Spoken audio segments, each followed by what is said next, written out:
you have to spend time identifying your unique strengths, your passions. And once you do that and you start to share the message, we always talk about being authentic, being real, what you care about, your values, right? What values do you have? Are they being incorporated into the business as well?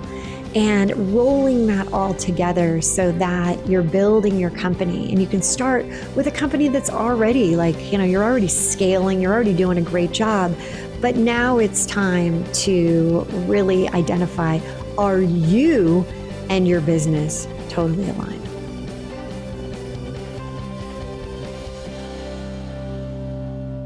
Welcome back. It is another spectacular day here on the ReLaunch podcast and radio show. We are so excited to bring you a little bit of what I love to do, which is you asked and we're delivering. And we went ahead and did a research poll on what is it about relaunching your business, your career, whether it's relaunching your business into the next level, scaling it, whether it's completely leaving what you're doing and coming back to or going to something different or moving into a completely, different line, anything was asked in this question. And we asked specifically, what were you really looking for? And you know what came back? Purpose and passion.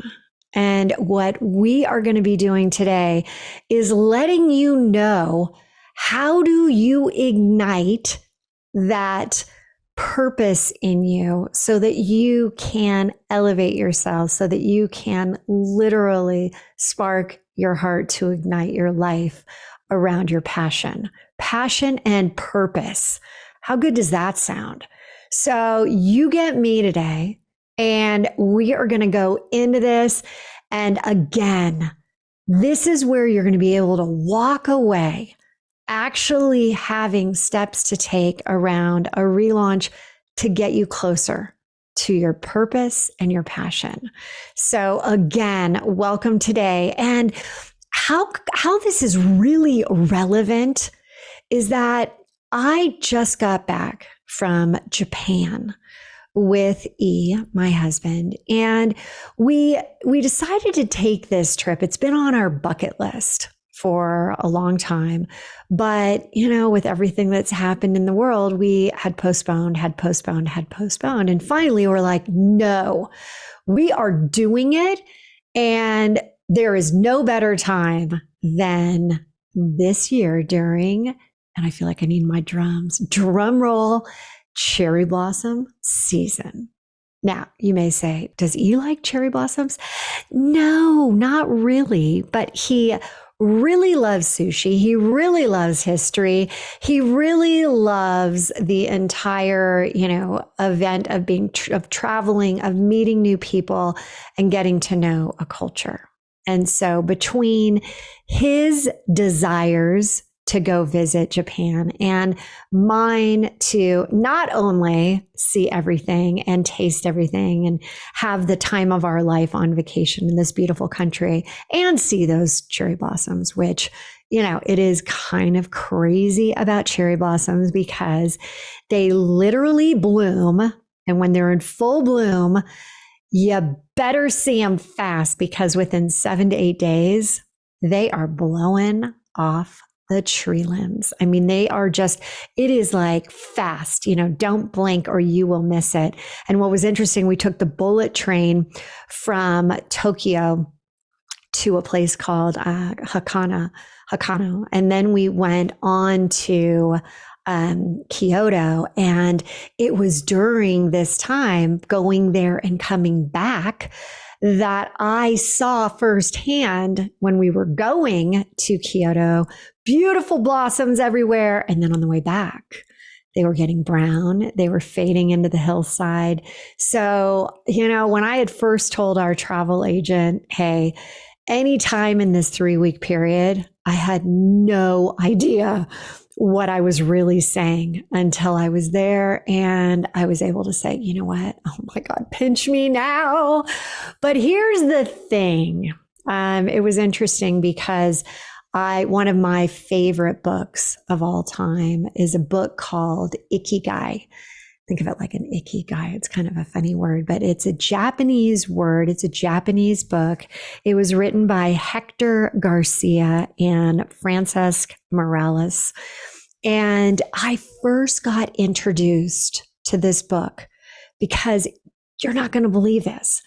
It was the book that was in my room, my hotel room, when my mom and I took our last trip to a place called the Golden Door, when we didn't know, but in about 6 weeks from that moment, she was going to pass on. And rarely do I take books from hotel rooms. I figure, write it down, order it on Amazon, whatever you need to do. But, to take it means the next person doesn't get it. But this one, I had to start taking notes. I had to fold back the pages. One of my little secrets that I do when I read a book, especially when I have a hard copy of the book or even a paperback, is that I use the front couple pages to write down the page number and anything that really is pertinent that I want to remember. And so for those that watch this on YouTube, I'm holding up the book right now and I'm opening up and you can get a quick glimpse of exactly what I do. I do that. I do the page number. I write what I think the message is. But why do I do that? Because I find it's difficult to keep going through the book and trying to see like, what was that? What was that? This way, I just get a whole big, data dump of what I really was passionate about. And I thought, as I'm explaining some stories around the trip and the impact that it had on myself, and I've already leveraged these stories within the ReLaunch community of entrepreneurs that are scaling their businesses, and they seem to resonate. And I thought, what if, as I'm sharing this, we could hit something that is so critical for people, which is how the heck do you really find a reason for being or a purpose in life? And the significance, again, is that when we asked, I believe it was over 200 entrepreneurs, what are you really looking for? That's what they're going for. It's like, how do we do this? And so Ikigai, the book that's based on Okinawa and this whole concept of, in Japan, they have this place that has the longest living people in the entire world. And what they have done and what they believe in, this Ikigai, this philosophy. And I want to take that and share with you, how does this relate to you, your life, your business? Does this sound good? Because I think it's starting to sound really good to me. And just getting ready for this and just reviewing the inner flap of my book where I wrote, all these different things down. I thought, this is going to be so good. So again, Ikigai is literally a Japanese concept that translates into a reason for being, a purpose in life. And when I think about, this purpose and my purpose, and I feel so incredibly blessed to be doing what I'm doing and helping people relaunch their businesses, relaunch their lives into their next big chapter, right? That how are we going to end up when we finally, kind of our bell is rung? It's the end of our final days here on earth. One of the biggest fears that we all have, which is, when it's done, one, are you going to be ready? Are you going to have served, what you're really here for? And have you really defined your purpose and passion so that you can say, that was a mighty good life I led?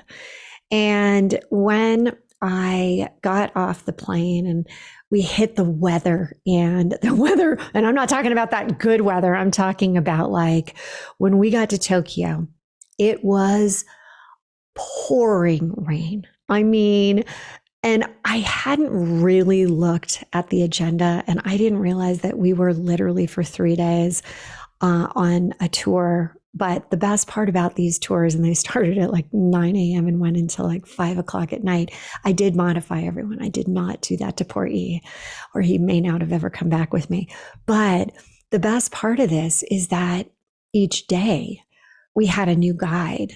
And every time I have a new guide, I ask, because they're always like, what'd you see yesterday? And what'd you do? And we're like, what would be the most important if we want to? And they were all from there, had either been born in the cities that we were in or had lived there a substantial amount of time. And each one or each day I would say, all right, what is the most impactful? What is the thing that you're most passionate about? That if you're doing this job of taking people around, the purpose of doing it all, oh, you would have no idea how this like sparked up every single person's interest. And they're like, oh, well, I would do this and that. And I'm like, okay, well, I've done that, but I haven't done those three things. Let's start there.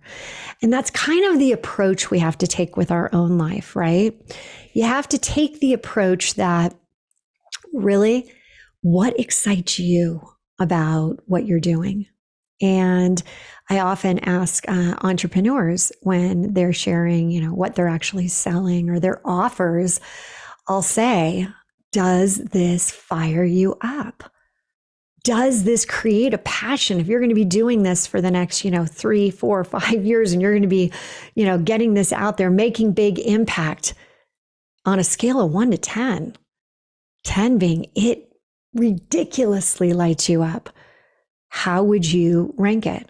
How would you put it on that scale? Because I got to tell you, if it's anything less than, let's just say, an 8, we got to find something else, because life is way too short to be not doing what you ultimately have burning inside of you that needs to get out. But the thing is that as I started to think about Ikigai, and I started to look at, what are the 4 components of Ikigai that is described in the book? And it's number 1, what you love. You got to be doing what you love, your passions. What interests do you have? 2, it says what you're good at. What are you good at? What are your skills, your strengths? I mean, all of that, like making sure you're doing that. The third one that they talk about is, what does the world need, right? What does the world need? The needs and the demands of society, right? Is there a connection that you can have when you're thinking about that? And I hate to say this, but it is true. We absolutely have to be paid for what we're doing, especially if you're calling it a business, right? So there has to be this concept of, what can you be paid for, right? Opportunities to actually make a living, exceed what you are looking for, right? We call it the lifestyle of success. And what is your lifestyle of success? And in doing so, when you look at each one of these areas, I want you to be thinking again about number 1, what you love, the passion, the interests. And this really represents things that, and I say fire you up, right? When was the last time you had the butterflies in your gut, in your belly, right? They say that there are more of the neurons and the cells in your gut that are telling you what's going on than even in your head. There is such a connection to how you feel, that gut instinct. And so what is it? Is for you, is it you love music, you love dancing, you love travel like we do. I mean, you talk about lighting me up. I encourage everyone right now, get a trip on the schedule in the next, 12 months, so that you have something to truly look forward to, that truly, again, gives you some type of passion of a change environment. Maybe it's as simple as spending time with family, with friends, right? Sometimes we get so busy being busy that we forget about our family and friends, and just reaching out to them and saying, I just did this a couple days ago. I'm like, hey, missing connection here. Need some contact, need some need some like of my, my sisterly love here. And now we're starting to, put together plans around a visit. And I think we all need to be doing that. So let's go to number 2 again. What are you good at? And this is really your skills. What are your strengths, your unique talents? And I love when people say, Hilary, I don't know what I'm necessarily good at. Well, call up 3 people and ask them. They know exactly what you're good at. They know exactly what, you should be proud of, and ask them. And maybe they'll surprise you and say, hey, well, actually, you're a really good listener. You're really, you're a great communicator. Or maybe it's, you're one of those super problem solvers, or I don't know, but something. They know what that is like, and they know what you're good at. I've never had, and whether you call it a 360 degree or whether you just say, hey, this is a reach out. I'm working with a coach and I'm being asked to find out what are my strengths and my abilities. So we're going to take a very fast break. And when I come back, I'm going to give you the third and fourth, give you some examples. And then I'm going to tie it all together with a story that you don't want to miss on how you can actually start to manifest everything in your life. This episode is brought to you by my very own labor of love, my most recent book, ReLaunch. This book is a collection of my stories, other stories, and is a motivational guide to living a new 3HQ lifestyle, sparking your heart to ignite your life. It's available for purchase via Amazon. Get ready to try on the 3HQ method that I've been using for years throughout my entire life, reaching the next level in all areas, both professionally and personally. Get your copy today at www.therelaunchbook.com. Hey everyone, and welcome back. It's you and me, and we are talking about how the heck do we figure out our purpose in life? How the heck do we figure out a reason for our being? It's always this great debate, right? It's always like, how do I do that? Well, we are talking about my recent trip to Japan, how it brought up one of my favorite books, Ikigai. Ikigai is specifically, this book is designed to share with you how to find a reason for being and a purpose in life. And I'm just netting it out based on my adventures in Japan. And we have covered what you love, your passions and interests, what you're good at. And now we're going to go into what the world needs, right? The needs, the demands of society, and then having you specifically create opportunities to make that positive impact. I often say, and I've mentioned this quite a few times, that I've been coaching for over 2 decades, running my own businesses, Silicon Valley CEO. And I have to say, I have been a part of literally so many people being able to sell their businesses for, tens, hundreds of millions of dollars. And I've even had people after they've sold it come to me for, help. And what are they coming to me for? Or why do they continue to work with me? Because they reach that goal, that money goal. And then it doesn't light them up. They're trying to figure out why I've wanted this my whole life. I've thought about this my whole life, and yet I'm unfulfilled. And some of you might be thinking, how could that be possible? You hand me, $100 million, you hand me 10 million, you hand me 5, 2, whatever it is. I'd be so excited. But here's the thing. We sometimes focus on the money part, and we don't focus on the why part, the impact. What am I really doing this for? And it becomes so important. So when you start to think about what the world needs or what your specific why really is, then when you achieve and you succeed, it's like, oh my God, this is so good.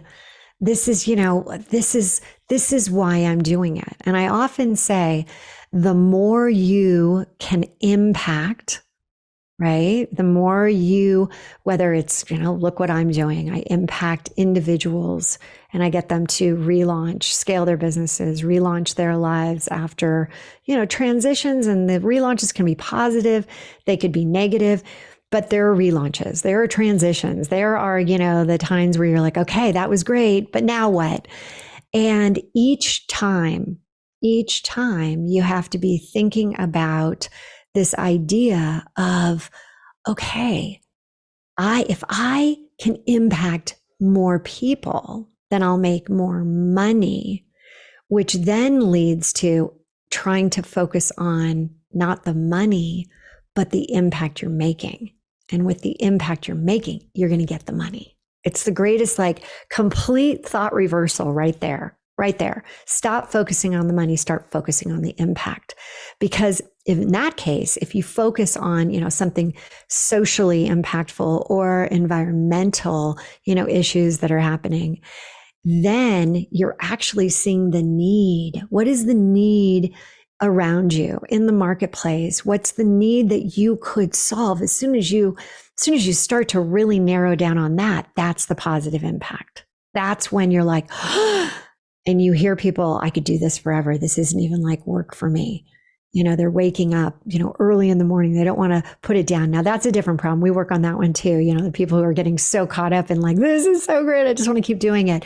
But I want you to really think about, is there a way to have your business represent something that is this worldly need, local need, state need? All right. And then number 4 is, what can you make money doing? Being paid, right? It's great to have this idea, but if you're going to be spending all your time on it, unless you've already had a great exit and now you're into that next phase. But for a majority of us, we're working so that we can actually have, we can pay our bills, so that we can create savings, so that we can create our lifestyle of success. And so what we want to be able to do is, can you turn your passion, your skills, your purpose into a viable career? Can you take what you're doing and what I call the relaunch flip it into, I remember when I was selling manufacturing and financials at Oracle, and I thought, seriously, this is not lighting me up. And I had to do a relaunch flip even then and say, okay, but what is this helping other companies do? If I can get them the right software, maybe it's allowing people to leave the office a little earlier. Maybe it's allowing them to get, more feedback on different areas and be able to hire more people. Literally, there is a way for you to make the why come out that is important to you, but you got to spend time. And here's the key. It's all about balance. It's about balancing all of these areas. It's not about being all into one. It's not about, I'm going to go all into what the world needs and not thinking about it from a financial perspective. It's not all about hey, I'm just really good at this, so I'm going to be able to make a living with this, and I'm going to be able to impact the world. You have to be thinking about all of them in alignment, all of them in this constant ever loop. And so if you think about people, companies that are doing this so well, you can look at Oprah, right? She's media mogul. She's been doing this, and her brand is literally about passion for helping others. She is out there to make a positive impact on the world. And guess what? It has actually helped create an even bigger media mogul. It's helped to, she's ignited entrepreneurs. she has allowed them to then bring their own, passion to whatever they're doing. She does that consistently. Think about what's another really good example. It would be, let's go with Tom's. So Tom's is a company, for those that don't know. They sell shoes, and for every pair, they give another pair away.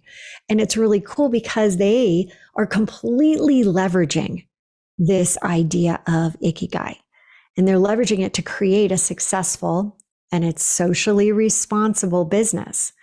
And when they provide shoes and they give them to these children, it's in alignment with their overall values of their company. The principles of Ikigai are so tightly just bred in, and they can create strong, loyal customer base because it's tied into social. It's tied into, what they're passionate about. It's so awesome. Another one that you could talk about is Patagonia.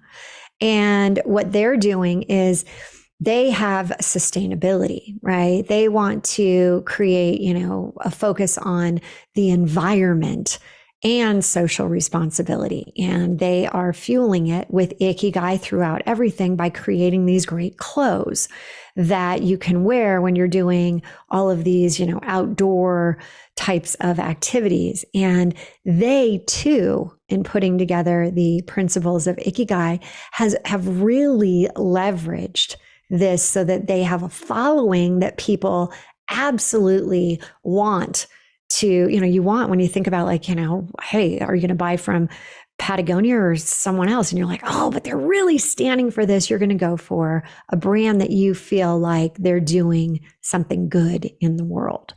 So what I want you to be thinking about is really getting very, very clear, because I get a lot of how do you actually then start? How do you start with, creating Ikigai in your business? And you have to spend time identifying your unique strengths, your passions. And once you do that and you start to share the message, we always talk about being authentic, being real, what you care about, your values, right? What values do you have? Are they being incorporated into the business as well? And rolling that all together so that you're building your company. And you can start with a company that's already you're already scaling, you're already doing a great job. But now it's time to really identify, are you and your business totally aligned? Is it a good representation? Because as you continue, they often say, when I was reading up on Labor Day and why they first started, and they said there were 8 hours of working during the day. Now I know there's a lot of people who don't do 8 hours. They do a lot more, but 8 hours, then you have family time. You have time to really support yourself for 8 hours, and then you sleep for 8 hours. And that's your day. And that's how they defined, this concept. It was so interesting. But when E and I were over in Japan, and we were going into a tea house. And in the tea house, the woman who met us, she explained that she was a master tea maker. And she had been studying over 16 years. And ready for what she was studying? She was studying how to create, serve the best, most passion-filled, purpose-filled type of environment to serve matcha tea. Matcha tea is the tea that actually uses the whole leaf. Super antioxidant, just awesome. I'd never had a cup of tea like this. But what she told us was so fascinating. She said that as she started to learn about this, learn about the practice, and it goes back to Malcolm Gladwell and 10,000 hours to become to really have it be ingrained in you so you don't have to think anymore. And she said that it's a small room. It's not very big, but she said there's 6 steps to get to where she then bends down to start to put the tea together. And then there's another, 5 steps to go over to something else. And it's like, it's automatic for her. She's so passionate about this. She's so passionate about bringing this one cup of tea, how you're supposed to, when you drink your tea, you have the beautiful side of there's specific matcha cups, teacups, and you put the really nice design facing out to the person who has invited you here to this beautiful tea experience. And there is only one person that is designated in this tea room when you have other people to speak. And it's the person that is the closest to her and the tea making. It's just so fascinating. But she was so engulfed, like just everything was about this, about making the tea. And we sat there and it was like a 45-minute experience.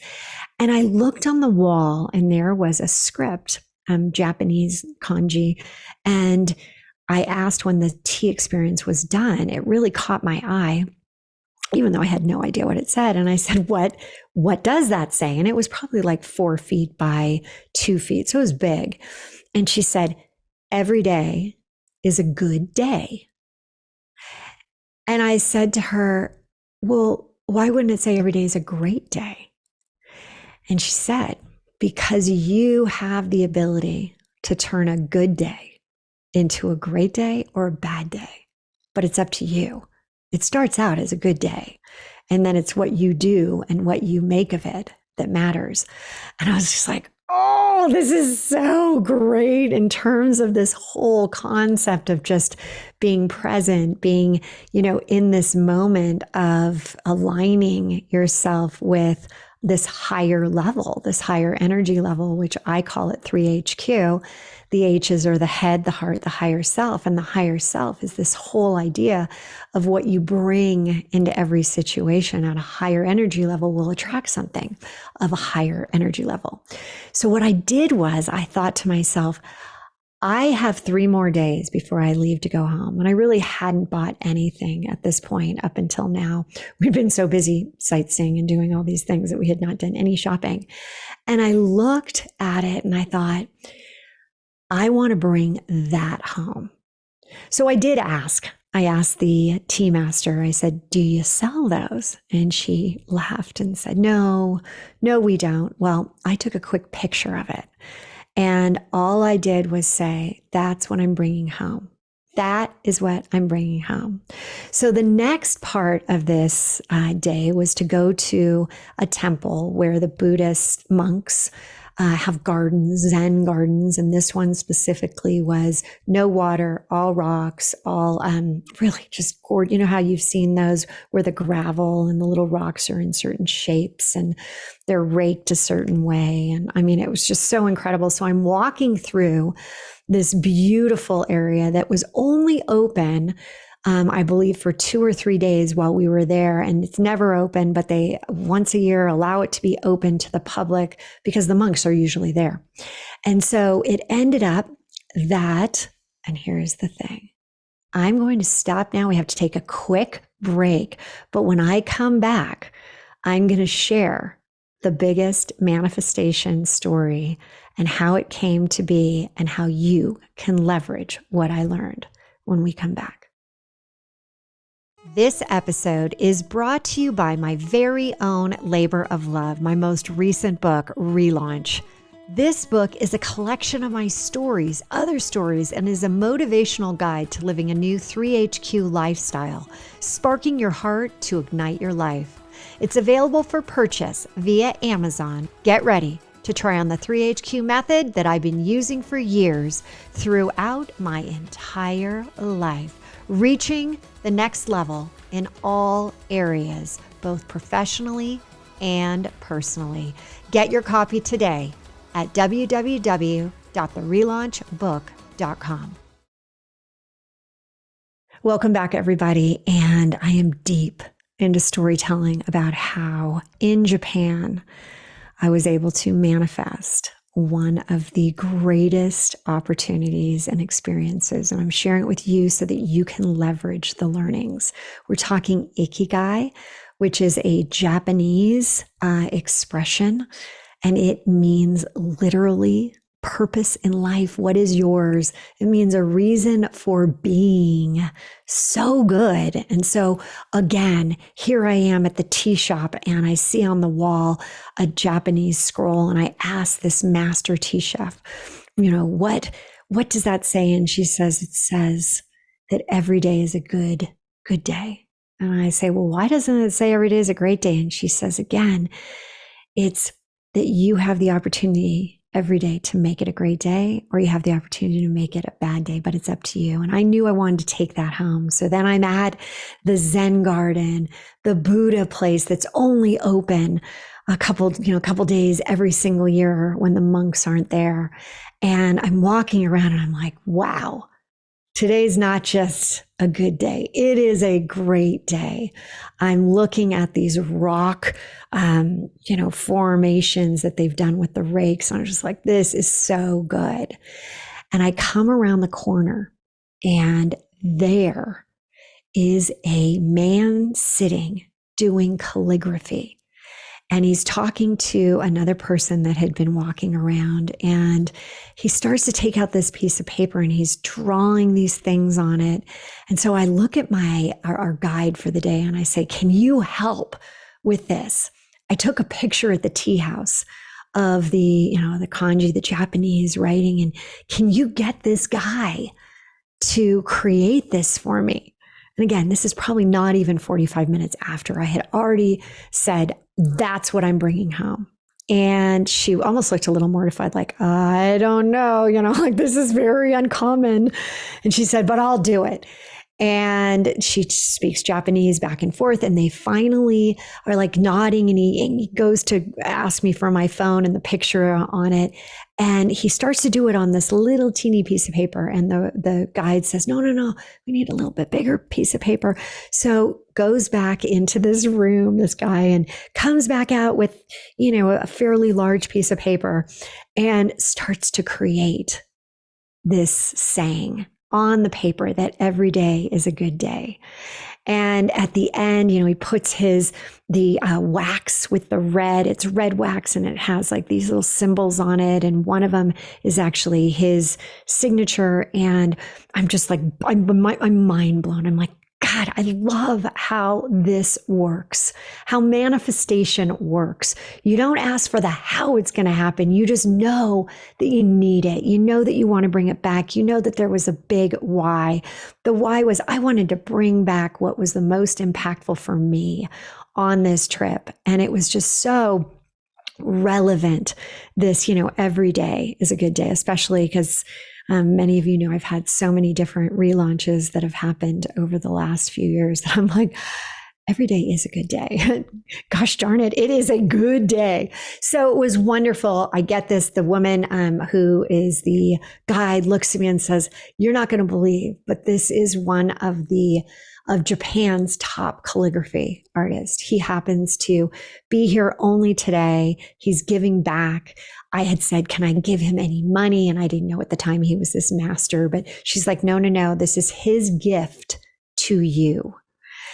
So as I, got this and I looked at it, and it's incredible, and it's in the frame shop right now, being masterfully framed, it brought me back to the epilogue of Ikigai and this whole idea that when you put out to the universe, when you put out your goal setting, when you put out what you're ultimately going for, keeping Ikigai in its place so that you're constantly remembering it. And in the epilogue, and I have it in front of me, it says that there are 10 ways to incorporate Ikigai into your life.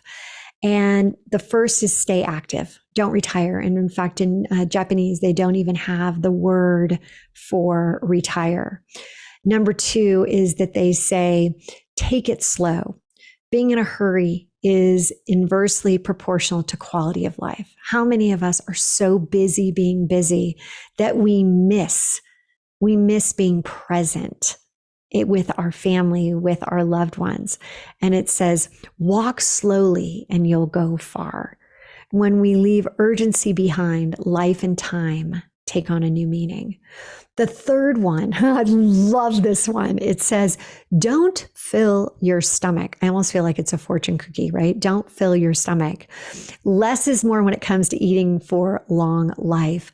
And what they do in Okinawa is they eat to 80% capacity. It's their 80% rule in order to stay healthier longer. So why do they do that? Because they feel like when they're stuffed, which, by the way, I'm the worst person to be talking about this after having my niece Olivia visit me this weekend, and all we did was just eat our way through Boulder. But I want you to be thinking that this gives you that piece that you're not stuffing your face, that you can start to identify, like, this is when I'm 80% of my way there. I'm not stuffed. I'm adequately fulfilled. Right. And that whole business about, clean your plate, be in the clean plate club, please. That's the most ridiculous thing. Surround yourself with good friends. This one I mentioned, this is like medicine for the soul, right? There's so much good. I'm going to share with you. We have a ReLaunch retreat coming up just for this purpose. Fueling yourself, being connected.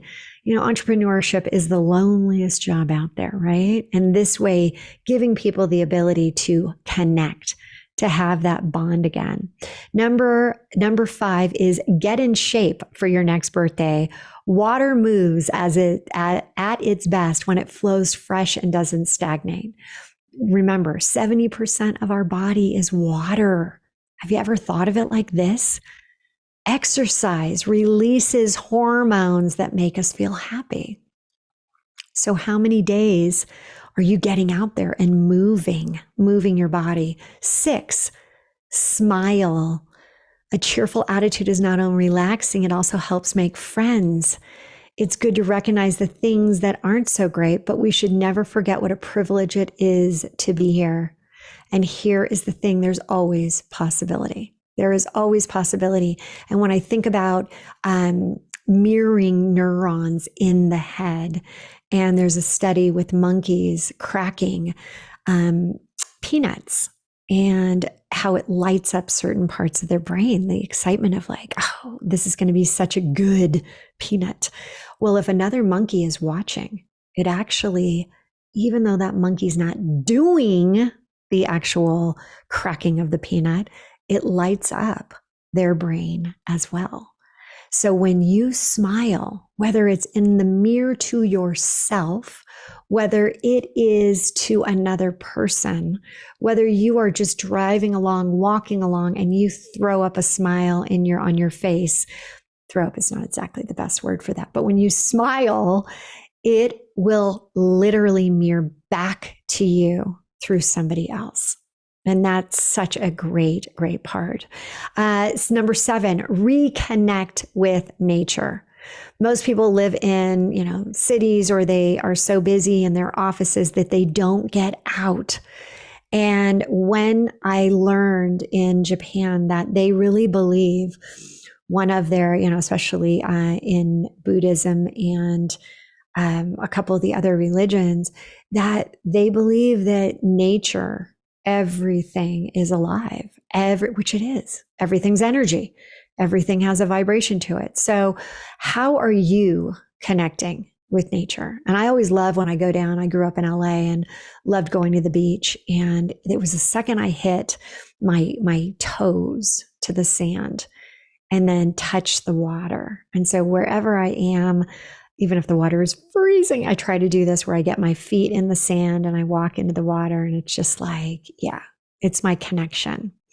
Number 8 is give thanks to everything, to the ancestors that came before you, to nature, which provides you with, the air you breathe, the food you eat, the friends. And here's the best part. Again, if you start small, right, you just start with, this makes me happy. This is just like, I really love this, because when you start to acknowledge that, then because your brain is wired this way, when you start to say, hey, that's really good, I like that, your brain is going to do everything it can to show you more of that. The subconscious goes to work like, oh, that was really good. And the more you do it, then you create new neural pathways for more of that, more of that. They say one of the best things that you can do when you are goal setting is actually share your progress, because it's literally giving you the neurochemical like injection, like boom, it gives you that like, wow, this is so good. Like, congratulations. I tell the story all the time that I was at Oracle and I had a client gave me a bottle of Dom Perignon. And I said, oh, I'm going to drink this when I hit, and I put a revenue goal on it. And then my team hit it and I'm like, oh, we can do even better. We're going to next month, we're going to do this. And I finally ended up leaving almost, after 10 years. And my gosh, that bottle had never been drank. And so I really want you to be thinking about, do you have one of those bottles up there? How can you show this gratitude for every single thing? And again, some people have a real issue with saying I'm grateful for, I'm grateful. Just, hey, I'm happy about this. This is pretty cool. Like right now, it's sunny today. We had a big home football game. Not even a football game. It was a scrimmage, but it was on TV, and we have a new coach, Coach Prime, and he's all the rave. And we have like this, it's truly like a massive amount of energy here in the Boulder area. Last year we couldn't win a game, and now we, are supposedly going to be really, really great. And on Saturday at the spring game, it was snowing.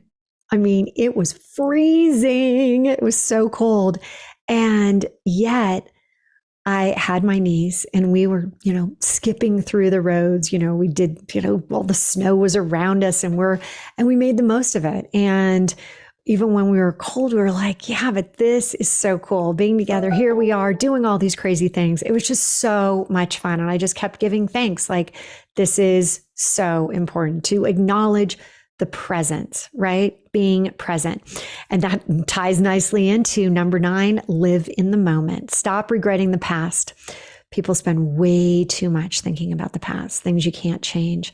Instead, what's the lesson? I always say, what's the lesson that you had to learn from some of the past experiences that you can't get out of your head? Because if you can do a relaunch flip with that and make the most of everything, then you can truly move into the future. And then number 10, follow your Ikigai. There is passion inside you, a unique talent that gives meaning to your days and drives you to share the best of yourself. So good. So again, 1, stay active. Don't retire. 2, take it slow. 3, don't fill your stomach. 4, surround yourself with good friends. 5, get in shape for your next birthday. 6, smile often. 7, reconnect with nature. 8, give thanks. 9, live in the moment. 10, follow your Ikigai. And here's what I wanted to wrap up with: the manifestation. When you are following you're going for everything around finding that purpose and living your life in this way so that you can be aware and have an understanding that things are changing in your life just by you focusing on them. That's when things ultimately start to manifest, and they manifest like it happened to me in Japan. I mean, it manifested in like 45 minutes. Like, boom, it just happened. Now, I also said it has to happen in the next 3 days. So I needed it to happen rather quickly, but try it on a small scale, and then start building up. What are you going for? What's your why behind it? And as we end today, I mentioned that it's getting with people, and it's really getting fuel from others that are not just like-minded people, but like energy. And so if you're thinking right now that you need something that will be an infusion of getting you from where you are, and whether you're stuck or whether you're feeling overwhelmed, underwhelmed, you need to jumpstart yourself. You need to say, this is ReLaunch now. Then please go check out the ReLaunch Retreat, the relaunchretreat.com, www.therelaunchretreat.com. It's in May. It's going to be an incredible event here in Boulder, and give yourself that gift. Give yourself the gift of Ikigai. And as I always say, I say, live now, love now, relaunch now. It's up to you. You have the ability. You have the ability to, at this point, put Ikigai into your life. Give yourself a reason for being and identify the purpose in life. So if you've enjoyed hearing this, please go ahead and subscribe so you get more content like this. And we will see you hopefully here in Boulder. You guys enjoy your day. See you next week. If you like this video and want to get more like it, head over here.